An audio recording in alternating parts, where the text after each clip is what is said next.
ओम श्री गणेशाय नमः। ओम श्री महासरस्वत्यै नमः। जगज्जननी भगवती माता रानी के चरण कमलों में नतमस्तक होकर यह सत्र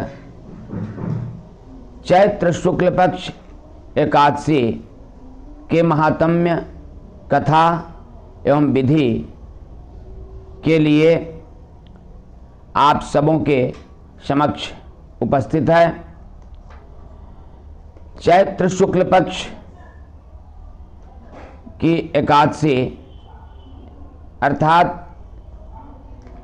सन 2023 के चैत्र शुक्ल पक्ष की एकादशी 1 अप्रैल 2023 शनिवार को है। इस दिन चैत्र शुक्ल पक्ष की एकादशी का व्रत हम सभी सनातन धर्मानुरागी सज्जन वृंद और भगवान विष्णु के भक्त रहते हैं, जिनको अपनी सभी मनोकामनाओं की पूर्ति करनी हो और सभी पापों से मुक्त होना हो, वे इस चैत्र शुक्ल पक्ष की एकादशी को अवश्य व्रत रहें। जैसा कि सभी एकादशियों में व्रत का नियम है, वही नियम इसमें भी है। एक दिन पूर्व से ही शुद्ध सात्विक भोजन किया जाता है और एकादशी के दिन सूर्योदय के पूर्व जगकर नित्य क्रिया आदि से निवृत्त होकर स्नान आदि क्रिया करने के बाद भगवान विष्णु और माता लक्ष्मी की आराधना की जाती है और उनके समक्ष यह संकल्प किया जाता है कि मैं एकादशी व्रत रहूँगा। हे भगवान विष्णु, हे माता लक्ष्मी, इस व्रत को निर्विघ्नता पूर्वक सही ढंग से पूर्ण कराएं। तत्पश्चात उस दिन व्रत रहते हैं और असत्य संभाषण नहीं करते, फलाहार एवं दूध का सेवन करते हैं, वो भी संभव हो तो एक बार। फिर संध्या समय भी भगवान विष्णु और माता लक्ष्मी की आराधना की जाती है। अगले दिन सूर्योदय के बाद किसी शुद्ध सात्विक ब्राह्मण को फलाहार कराने के बाद तथा उसके पूर्व गौ माता को अपने फलाहार में से अर्पण करने के बाद स्वयं भी भगवान विष्णु को भोग लगाने के बाद फलाहार पारण किया जाता है। यही इसकी संक्षिप्त विधि है।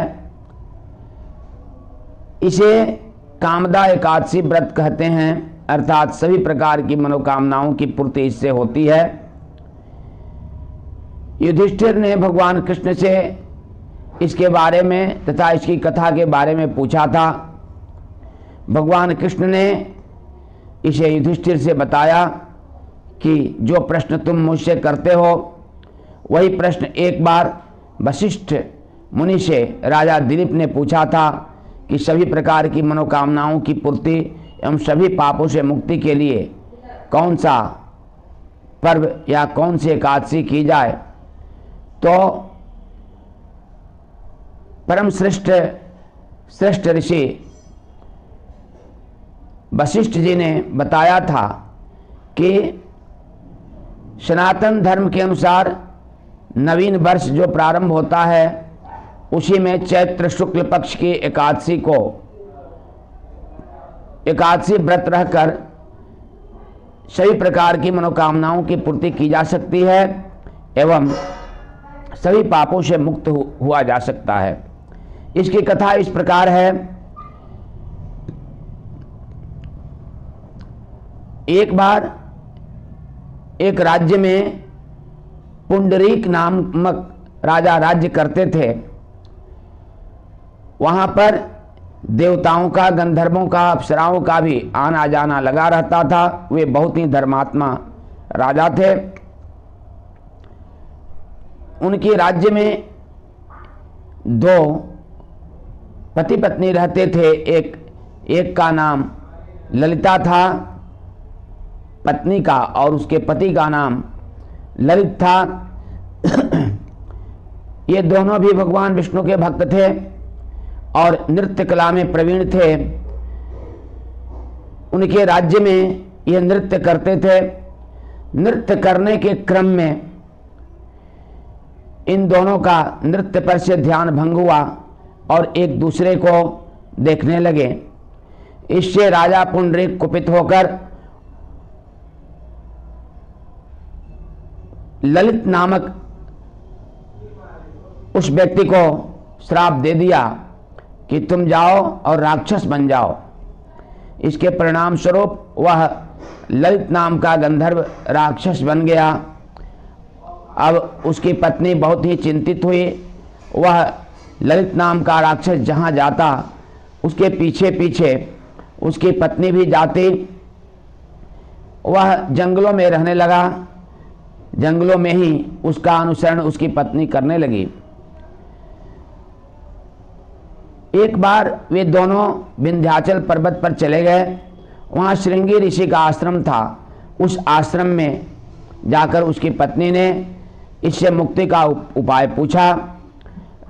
महात्मा श्रृंगी ने बताया कि यदि तुम चैत्र शुक्ल पक्ष की एकादशी का व्रत नियम पूर्वक करके उसका पुण्य ब्राह्मणों के सामने संकल्प करके और अपने पति को देती हो तो वह इस योनि से मुक्त हो जाएगा और पुनः गंधर्व योनि प्राप्त कर लेगा।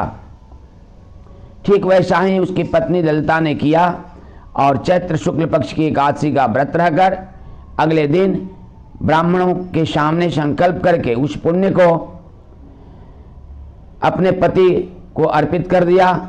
इसके परिणाम स्वरूप तुरंत वह राक्षस पुनः अपने गंधर्व योनि को प्राप्त कर लिया और वे दोनों सुखपूर्वक ऐश्वर्यपूर्वक सभी पापों से मुक्त होकर रहने लगे। इस कथा से यह सनातन धर्मानुरागी सज्जन वृंद भक्त गणों को यह शिक्षा मिलती है कि यदि हम चैत्र शुक्ल पक्ष की एकादशी का व्रत नियम पूर्वक करते हैं तो हमें भी अवश्य सभी मनोकामनाओं की पूर्ति होगी और सभी पापों से मुक्ति मिलेगी। इन्हीं शब्दों के साथ पुनः हम सभी मिलेंगे इस संकल्प के साथ। वाणी को विराम और पुनः अगले सत्र के लिए आप सबों को आमंत्रण और साधुवाद।